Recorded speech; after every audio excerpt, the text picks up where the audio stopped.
Hi, I'm Senator Carl Marcelino, and welcome to my Constituent Corner. On April 22nd, Thursday, I had the opportunity to stand with Nick Bartolucci of the Jericho Water District. He's one of the commissioners, members of the NYIT Engineering Department, and Kevin Law of LIPA, the CEO of LIPA.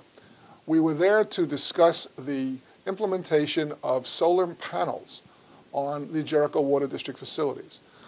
This is a first in our area, and it's a first in this type of thing, where the union of a water district, a utility, if you will, a college, a local college, and their engineering students, and the LIPA, the Long Island Power Authority. What the water district has agreed to do is to allow the students of NYIT to design a solar panel system to provide electric power to run the district's pumps and utilities and light their buildings and so forth. The students of the engineering department will get firsthand knowledge of how this process can be done and help monitor the electric output of the solar panels that they would help to erect. The water district, of course, would benefit because it would get cheaper power for the district, which would allow them to lower their costs and allow them to charge lower rates to their constituents, their customers, if you will, you and me who drink from the Jericho Water District water supply. Kevin Law of LIPA will be helping in the process because LIPA has various grants that they can supply that would help reduce the cost of this project.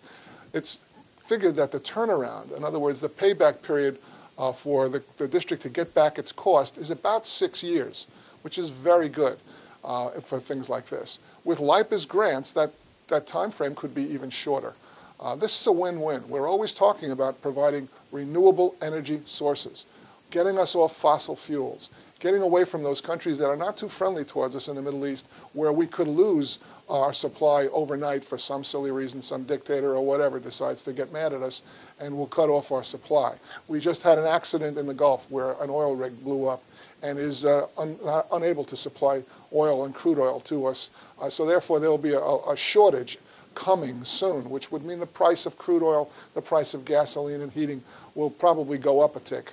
The district is being very forthright and very far-sighted in doing this, and Nick Bartolucci is to be congratulated, and his fellow commissioners of the water district, they would be congratulated for doing this, because they could have gone to some engineering company or designed it themselves. Instead, they chose to go to a local college and give these young students firsthand knowledge of what this process and what this project would be all about. I think that's fantastic. It's a win-win all around. The people in the district get cheaper water. They get cleaner air because there are less emissions from the boilers that heat the buildings.